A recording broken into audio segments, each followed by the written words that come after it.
गांव के पुराने हवेली जैसे घर में अरविंद और सुरेश रहते थे। अरविंद पढ़ाई और नौकरी के लिए शहर में रहता था, वहीं सुरेश गांव में रहकर खेती बाड़ी और घर संभालता था।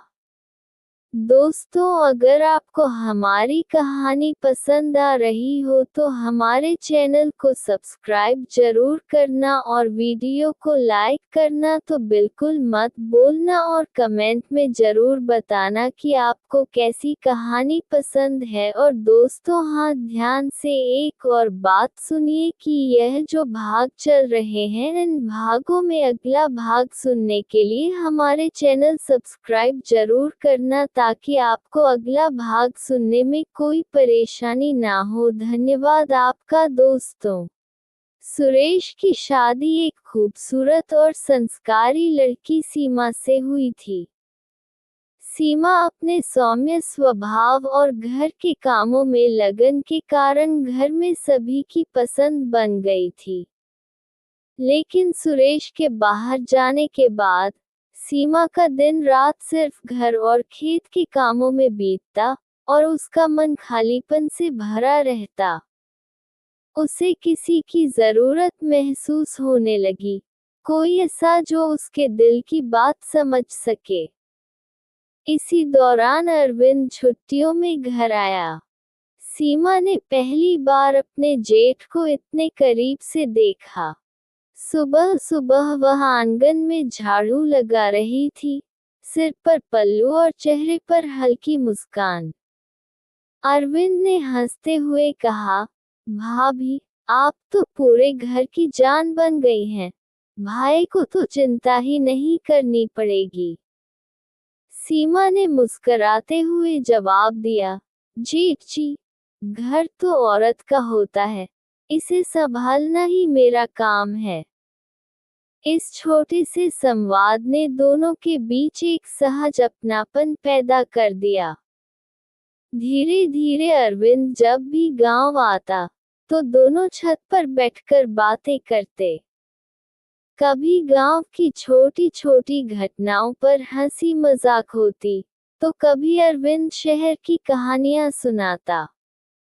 सीमा को यह एहसास होने लगा कि जब अरविंद घर में होता है, तो उसका मन प्रसन्न और हल्का हो जाता है। अरविंद को भी यह महसूस होने लगा कि सीमा की मुस्कान उसकी थकान मिटा देती है। एक दिन बारिश के मौसम में सीमा छत पर कपड़े उतार रही थी और अचानक उसका पैर फिसल गया। अरविंद ने तुरंत दौड़कर उसका हाथ पकड़ लिया। दोनों की नजरें मिली और समय जैसे ठहर गया। दोनों को एहसास हुआ कि यह रिश्ता अब सिर्फ जेठ बहू तक सीमित नहीं है, बल्कि दिल का भी हो गया है। समय के साथ उनका लगाव गहरा होता गया। शाम को, जब घर के सभी सदस्य सो जाते, दोनों छत पर बैठकर चांदनी रात में बातें करते। सीमा अपनी तन्हाई और जीवन के छोटे दुख साझा करती, और अरविंद उसका दिल हल्का करने के लिए कहानियां सुनाता। एक रात सीमा ने धीरे से कहा, जेठ जी, क्या दिल की बातें हमेशा दिल में ही रह जाती हैं? अरविंद ने गहरी सांस लेते हुए जवाब दिया, हाँ सीमा, कभी कभी मर्यादा ही सबसे बड़ा प्यार होती है। हमारा ये रिश्ता अनकहा ही सही, मगर इसे पवित्र बनाए रखना ही सही होगा। सीमा की आंखों में आंसू आ गए। उसने कहा, आप सही कहते हैं, प्यार पाना ही सब कुछ नहीं, उसे निभाना भी जरूरी है। इस संवाद ने दोनों के दिलों पर गहरी छाप छोड़ दी। कुछ महीने बाद अरविंद को शहर लौटना पड़ा। विदाई के समय सीमा आंगन में खड़ी थी, उसकी आंखों में आंसू और होठों पर हल्की मुस्कान। उसने धीरे से कहा, आपके बिना ये घर सूना लगेगा। अरविंद ने उसकी ओर देखा और बोला, सीमा, दूरी हमें अलग नहीं करती, हम चाहे जहां भी रहें, दिल हमेशा जुड़े रहेंगे। वह चला गया और सीमा बरामदे में खड़ी रही, आंसुओं और सुकून के मिश्रित भाव के साथ।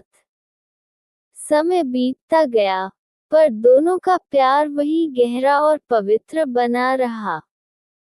वे जानते थे कि इसका खुलासा समाज में स्वीकार्य नहीं होगा, इसलिए उन्होंने इसे केवल अपने दिल में ही रखा। कभी चिट्ठियों या फोन पर संवाद होता, मगर मर्यादा और सम्मान की सीमा हमेशा बनी रहती। ये कहानी हमें ये सिखाती है कि प्यार केवल पाने का नाम नहीं है, बल्कि निभाने, मर्यादा और सम्मान देने का नाम भी है। अरविंद और सीमा का रिश्ता भले ही अनकहा था, लेकिन सच्चा और स्थायी था। उनके दिलों में ये प्यार हमेशा जिंदा रहा। अगर आप चाहें, तो मैं इसी अंदाज में 10 अलग-अलग जेठ बहू प्रेम कहानियां पूरी तरह लंबी और प्रवाहमयी लिख दूं, हर एक लगभग 2000 शब्दों जैसी।